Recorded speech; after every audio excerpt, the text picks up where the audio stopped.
Eu recebi os papéis do divórcio por e-mail, enquanto ainda estava no deserto. 13 anos de casamento terminados em um anexo PDF. Meu nome é Nathan, 42 anos, sargento da 82ª Divisão Aerotransportada. Eu estava em Kandahar há 4 meses quando Beck decidiu que estava cansada de esperar. O assunto do e-mail dizia: "Vamos ser adultos quanto a isso." A mensagem em si tinha apenas 3 frases. Ela já havia preenchido a papelada. Ela já havia esvaziado nossa conta conjunta. Ela já havia mudado seu novo namorado, Jeremy, para nossa casa em Spokane. Li o e-mail 2 vezes, fechei meu laptop, tomei banho no chuveiro comunitário, me vesti para meu turno, não disse nada a ninguém. Quando voltei para minha cama naquela noite, respondi com uma única palavra: entendido. Foi isso, sem discussão, sem implorar, sem ameaças. Wilson, meu companheiro de beliche, notou que algo estava errado. "Tudo bem, cara?" ele perguntou sem levantar os olhos do livro. "Sim", eu disse. "Apenas alguns problemas em casa." Ele assentiu e esse foi o fim da conversa. Os caras do exército sabem quando deixar as coisas em paz. A verdade é que eu não estava surpreso. 6 meses antes da implantação, as coisas haviam mudado. Pequenas coisas. Beck parou de perguntar sobre o meu dia. Começou a trabalhar até tarde no consultório odontológico, onde atendia telefones. Começou a ir à academia 3 vezes por semana, mas nunca parecia suar. Roupas novas, novos amigos que eu nunca conheci, novas senhas no celular dela. Eu não a confrontei, não comecei a verificar suas mensagens ou segui-la. Não é quem eu sou, mas também não estava cego. Então, fiz alguns movimentos silenciosos por conta própria. Nada dramático, apenas precauções. Guardei documentos importantes em uma unidade de armazenamento do outro lado da cidade. Certidão de nascimento, certidão de casamento, escritura da casa com apenas meu nome nela, graças ao empréstimo da VA, documentação de benefícios militares. Transferi o relógio do meu avô e a prata antiga da minha mãe para a mesma unidade, coisas que importavam. Também abri uma conta separada em um banco diferente e comecei a desviar parte do meu pagamento para lá. Não o suficiente para que ela notasse, mas o suficiente para que eu não estivesse começando do zero se as coisas piorassem. Na noite antes de eu ser implantado, ela me abraçou no aeroporto e disse: "Fique seguro, ok?" Seus olhos estavam secos, como se estivesse se despedindo de um colega de trabalho, não de um marido indo para a guerra. Eu deveria ter percebido naquele momento, mas parte de mim ainda esperava estar errado. Eu não estava. O que ela não sabia era que eu tinha me preparado para esse momento. E o que ela não entendia era que eu nunca começo brigas, mas sempre as termino. Conheci Beck em um churrasco de um amigo em 2010. Eu estava em casa entre turnos, hospedado na casa do meu amigo, Jason, em Spokane. Ela estava terminando a faculdade de enfermagem, mas acabou trabalhando na administração de uma clínica odontológica. "Menos estresse", ela disse. Nos casamos 8 meses depois. Beck costumava dizer que tinha orgulho do meu serviço, embora nunca o entendesse completamente. Seu pai era gerente de banco, seu irmão farmacêutico, nenhum militar em sua família. Ela perguntava quando eu iria conseguir um emprego de verdade, não percebendo que após 15 anos, o exército era minha carreira, não apenas um emprego para passar o tempo. Compramos nossa casa em 2014. Nada extravagante, mas era nossa. 3 quartos, pequeno quintal, bairro tranquilo. Meu nome era o único na hipoteca, já que o empréstimo da VA estava em meu nome, mas adicionei ela na escritura porque é isso que pessoas casadas fazem. Compartilham as coisas. Meu pai morreu. 1 ano depois que nos casamos, ataque cardíaco enquanto removia neve com pá. Minha mãe faleceu 3 anos depois, câncer de pulmão, embora nunca tenha fumado um dia em sua vida. Eles me deixaram algum dinheiro, não uma fortuna, mas o suficiente para que Beck e eu pudéssemos pagar nossos empréstimos estudantis e ainda ter uma reserva. Fui destacado 4 vezes durante nosso casamento. Iraque 2 vezes, Afeganistão 2 vezes. Cada vez que eu voltava para casa, Beck parecia um pouco mais distante, um pouco mais inquieta, como se estivesse interpretando um papel que ela havia superado.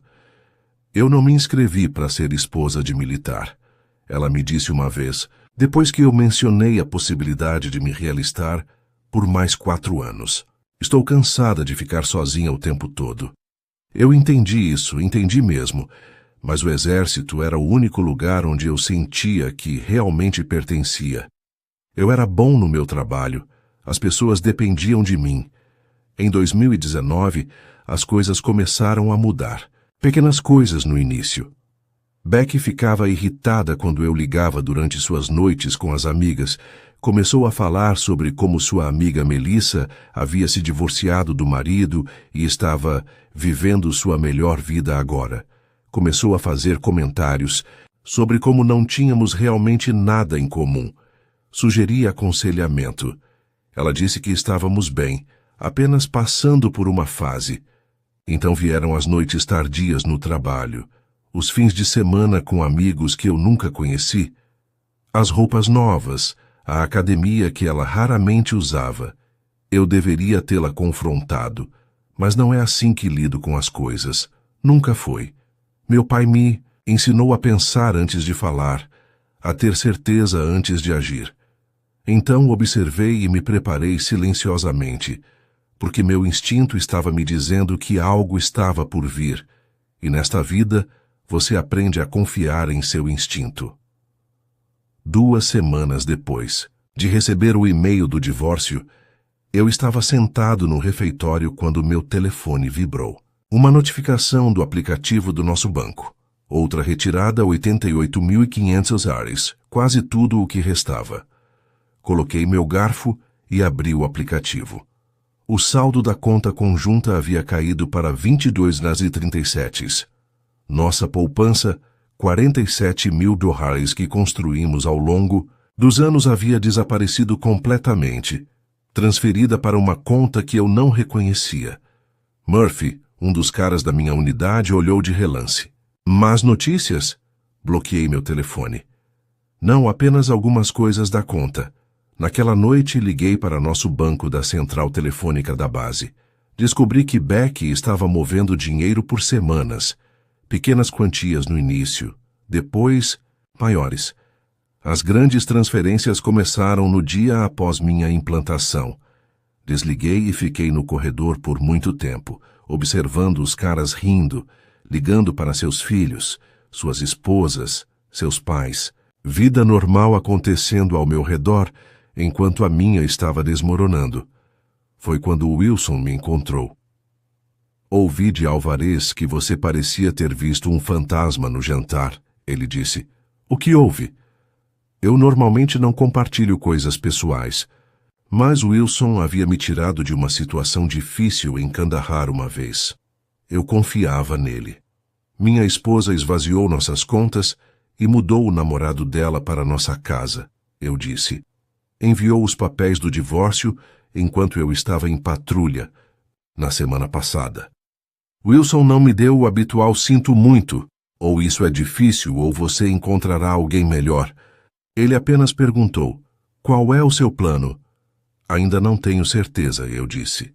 Ele assentiu. Me avise se precisar de alguma coisa. Naquela noite, não consegui dormir. Peguei meu laptop e entrei no nosso sistema de segurança residencial, algo que Beck provavelmente esqueceu que eu poderia acessar remotamente. As câmeras mostravam uma caminhonete estranha em nossa garagem. Um homem que eu nunca tinha visto antes, passeando com nosso cachorro, usando minha caneca de café, vestindo meu moletom do Seahawk.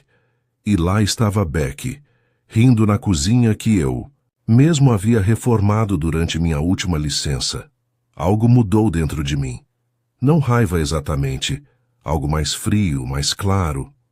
Fechei o laptop e peguei meu telefone. Ligar para James, amigo do exército que se tornou advogado. Verificar os termos do empréstimo da vá contatar o sargento-mestre sobre licença de emergência. Revisar documentos de refinanciamento da casa que Beck mencionou casualmente no ano passado. Verificar a segurança das minhas contas de pensão militar. Eu não me sentia mais triste. Nem sequer me sentia com raiva. Me sentia focado, como se estivesse planejando uma missão. Isso não era mais sobre emoção. Era sobre estratégia. A 050, antes do início do meu turno, enviei um e-mail para James com o assunto "Preciso de ajuda legal, discreta e urgente". Sua resposta chegou 1 hora depois. "Me ligue apenas, linha segura". Quando desliguei daquela ligação, eu sabia exatamente o que precisava fazer. Não precisava gritar, não precisava ameaçar. Nem mesmo precisava confrontá-la. Só precisava esperar e observar, e deixar que suas próprias ações se tornassem a armadilha. 2 meses depois, eu estava de volta em solo americano. Não contei. A Beck, que estava voltando para casa. Não liguei, não mandei mensagem. Apenas me registrei em um motel no centro de Spokane sob um nome diferente e contatei James. Nos encontramos em uma lanchonete a 16 quilômetros da cidade. "Você parece um inferno", ele disse, deslizando para o banco. "Me sinto assim também", respondi. James me entregou uma pasta.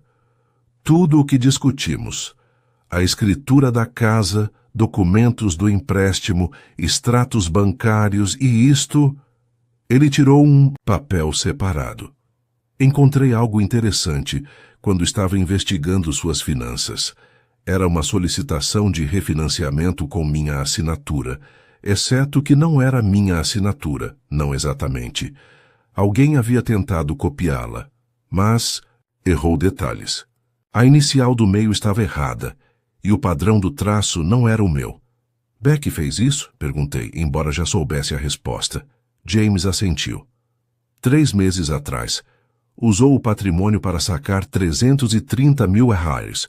Sua assinatura é necessária para isso, já que o empréstimo da VA está apenas em seu nome. Falsificou minha assinatura, tirou um empréstimo contra nossa casa, depois limpou nossas contas e pediu o divórcio. Eu disse. Mulher ocupada. "Fica melhor", disse James. Ela listou o namorado como correquerente. Ele tem antecedentes, 2, infrações por dirigir embriagado e uma acusação de fraude de 2019.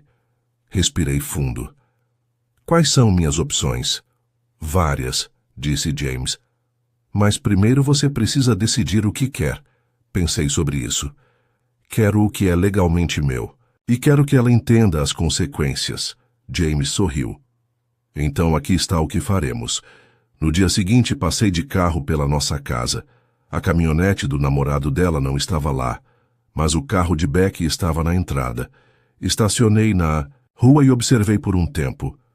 Pensei em bater na porta, confrontá-la, mas esse não era o plano. Em vez disso, dirigi até o banco, me encontrei com o oficial de empréstimo que havia processado o refinanciamento, mostrei minha identificação militar. Mostrei a assinatura real na minha carteira de motorista. Mostrei os documentos falsificados. Seu rosto ficou pálido. "Precisarei denunciar isso imediatamente." "Eu entendo", eu disse. "Já registrei um boletim de ocorrência."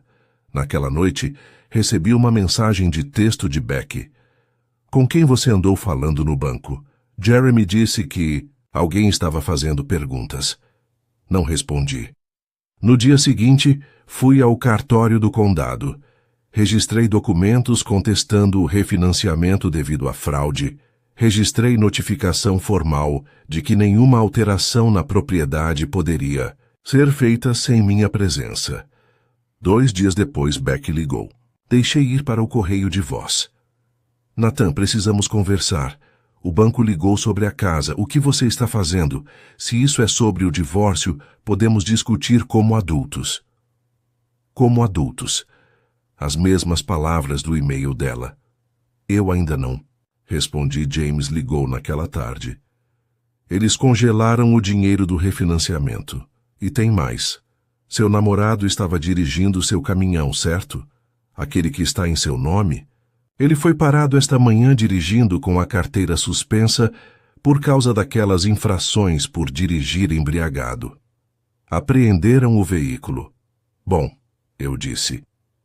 Ele também tinha algumas coisas interessantes no caminhão.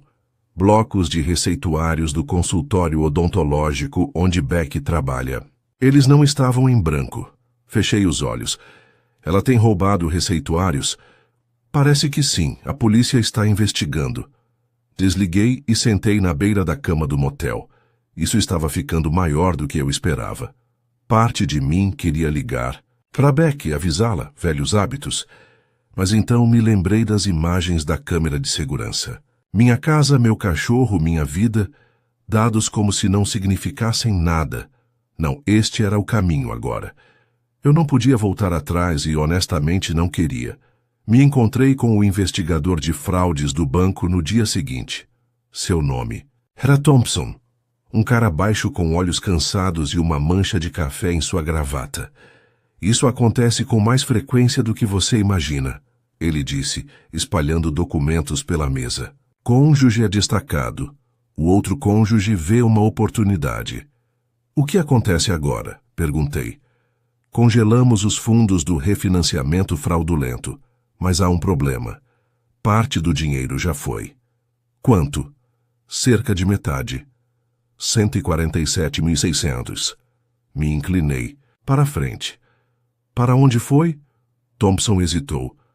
Não deveria compartilhar essa informação. É minha casa, meu nome falsificado, meu dinheiro roubado. Ele assentiu lentamente, então virou a tela do computador para mim. Estas são as transferências da conta de refinanciamento. Examinei a lista. Várias transferências para alguém chamado Daniel Spencer. Não Jeremy, outra pessoa que eu nunca tinha ouvido falar. Quem é Daniel Spencer? Perguntei. Thompson deu de ombros. Não é meu departamento, mas você deveria pedir ao seu advogado para intimar esses registros. Liguei para James assim que saí do banco. Daniel Spencer, ele repetiu. Deixe-me verificar. 1 hora depois ele ligou de volta. Consegui. Daniel Spencer é um corretor de imóveis especializado em vendas rápidas, negócios em dinheiro. Ela estava planejando vender nossa casa, eu disse, a constatação me atingindo como um golpe físico. Parece que sim. Os depósitos provavelmente eram dinheiro de seriedade para fazê-lo avançar com um anúncio.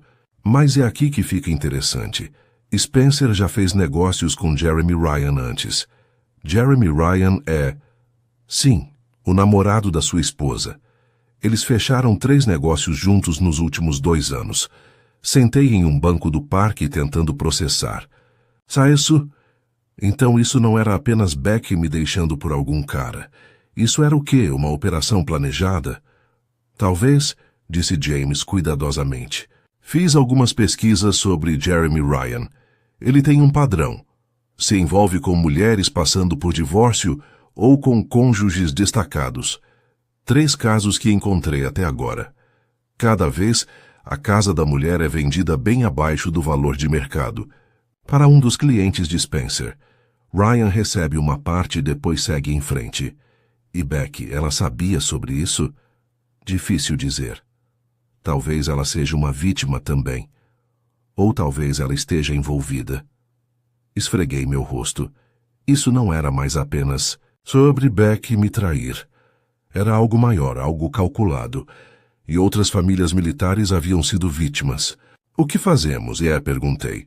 Já contatei a divisão de crimes financeiros do FBI, disse James. Isso cruza as fronteiras estaduais, envolve pessoal militar e empréstimos da VA. Eles estão interessados. Naquela noite, sentei no meu quarto, de motel com uma cerveja, pensando sobre tudo. Me perguntando se Beck havia me manipulado durante todo o nosso casamento ou se ela tinha sido envolvida no esquema de Jeremy. Me perguntando se isso importava. Meu telefone vibrou. Beck de novo. Nathan, por favor, me ligue. O banco está dizendo algo sobre fraude e Jeremy foi preso por dirigir seu caminhão. Não entendo o que está acontecendo. Olhei para a mensagem por muito tempo, então digitei. Quem é Danielle Spencer? 3 pontos apareceram enquanto ela começava. Já digitar, depois parou. Começou novamente, parou. Finalmente. Não sei do que... First-time 600, escrevi. Múltiplas transferências, anúncio de casa, sem resposta por 10 minutos. Então, não é o que você está pensando. Desliguei o telefone e fui para a cama. Na manhã seguinte, James ligou. O FBI quer se encontrar. Eles estão investigando Ryan Spencer há meses. Você não é o primeiro, mas pode ser o caso que quebra tudo. Pela primeira vez, desde que recebi aquele e-mail de divórcio, senti algo próximo à satisfação. Não, porque meu casamento havia acabado, mas porque a verdade finalmente estava vindo à tona. Me encontrei com os agentes do FBI em seu escritório de campo em Spokane. Agente Patel e agente Donovan. Eles registraram minha declaração, tiraram cópias de todos os documentos que James e eu havíamos reunido. Seu caso ajuda a estabelecer um padrão, explicou a agente Patel. Mostra intenção, organização, torna isso uma conspiração em vez de incidentes isolados. E quanto a Becky? Perguntei. Minha esposa, ex-esposa. Os agentes trocaram olhares. Ainda estamos determinando seu nível de envolvimento, disse Donovan cuidadosamente.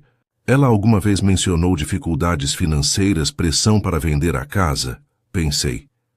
Ela ficava dizendo que éramos pobres de casa, que deveríamos reduzir. Eu não via necessidade.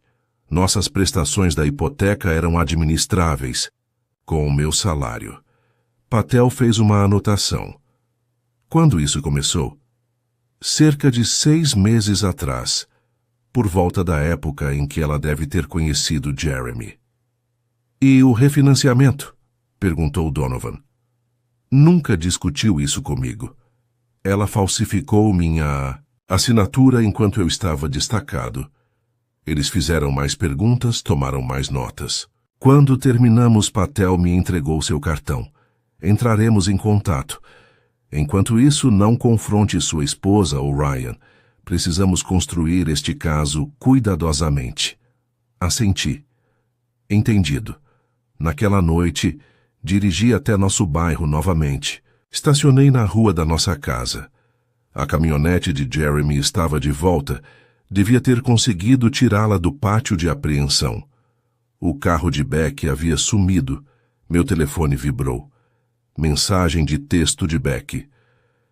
Precisamos conversar pessoalmente. Me encontre no Riverfront Park amanhã. Mostrei a mensagem para James durante o café da manhã no dia seguinte. Não vá. Ele aconselhou. Nada de bom pode vir de falar com ela agora. Não vou, eu disse. Mas quero saber o que ela está fazendo hoje, enquanto pensa que estou me encontrando com ela. Dirigimos até nossa casa às 9h30. Estacionamos do outro lado da rua. Às 9h45, Beck saiu, entrou no carro e foi embora, dirigindo em direção ao Riverfront Park. E agora? James perguntou. Agora esperamos, eu disse. 20 minutos depois, um carro parou. Logo de corretor de imóveis na porta. Danielle Spencer. Jeremy. Saiu para cumprimentá-lo. Eles conversaram na entrada e depois entraram. Devemos segui-los? E James perguntou. Balancei a cabeça. Não é necessário. Instalei câmeras de segurança no ano passado. Interior e exterior. Elas enviam para armazenamento em nuvem. James sorriu. Você não mencionou isso antes. Nunca surgiu, eu disse, pegando meu telefone. Abri o aplicativo de segurança e inclinei a tela para que James pudesse ver. Spencer e Jeremy estavam em nossa sala de estar. Spencer estava tirando fotos. Jeremy estava apontando para características da casa. Aumentei o volume. Deve listar até o final da semana. Spencer estava dizendo. Já tenho um comprador interessado. Oferta em dinheiro, como sempre. Quanto? Jeremy perguntou. 420. Nós listamos a 470. Eles oferecem 420. Todos ficam felizes. E quanto ao marido? Beck diz que ele está causando problemas. Spencer fez um gesto de descarte. Caras militares são todos iguais. Eles fazem barulho, mas têm destacamentos, responsabilidades. Ele aceitará um acordo para resolver logo. Me virei para James. Você está conseguindo isso? Ele já estava gravando o feed em seu telefone. Cada palavra. Encaminhei o acesso ao feed de segurança para a agente Patel com uma mensagem curta. Acontecendo agora. 30 minutos depois, nossa casa estava cercada por veículos do FBI. Assisti de longe enquanto agentes levavam Spencer e Jeremy algemados. Meu telefone tocou. Agente Patel. Pegamos eles em fita discutindo o esquema de fraude. Ela disse. Além de conspiração, fraude por fio e tentativa de vender propriedade sob falsas pretensões. Vamos precisar de uma declaração formal sua. Claro, eu disse. E Sr. Briggs, sua esposa acabou de chegar à cena. Ela está angustiada. Olhei para o final da rua. Beck estava parada em nosso gramado, mãos sobre a boca, observando enquanto agentes do FBI carregavam caixas de documentos de nossa casa. O que acontece com ela? Perguntei. Isso depende, disse Patel. De quê? Do que ela sabia. E do que você quer. Observei Beck por um longo momento. 13 anos de casamento. Anos bons no início, antes de se tornar o que quer que isso fosse. Só, quero o que é certo, eu disse finalmente. O caso federal avançou rapidamente. Jeremy e Spencer aceitaram acordos implicando um ao outro e vários outros conspiradores no que acabou sendo uma operação em 3 estados, visando famílias militares. Beck manteve que não sabia nada sobre o esquema maior. Disse que Jeremy a havia convencido que eu estava escondendo dinheiro, planejando deixá-la sem nada. Disse que o refinanciamento foi ideia dele, ela apenas concordou. Talvez isso fosse verdade. Talvez não fosse. De qualquer forma, ela concordou com um acordo. Restituição total dos fundos roubados. Renúncia a qualquer reivindicação sobre a casa ou minha pensão militar. Uma confissão assinada sobre a falsificação. Em troca, eu não a processaria. O divórcio foi finalizado 6 meses após aquele e-mail de Kandahar. Sem culpa, separação limpa, considerando tudo.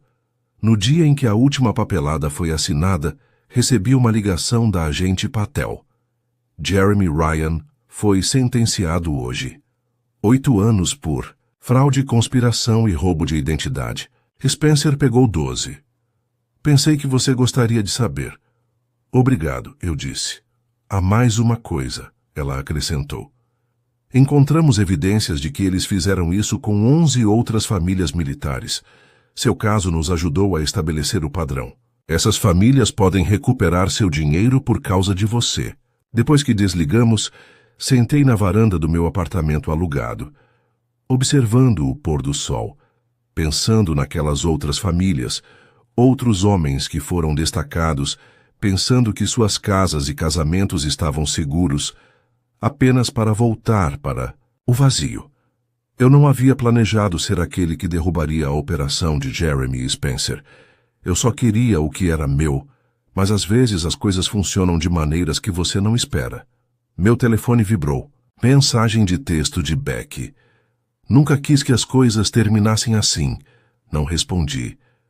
Não havia mais nada a dizer. 1 ano depois, vendi a casa. Não suportava morar nela.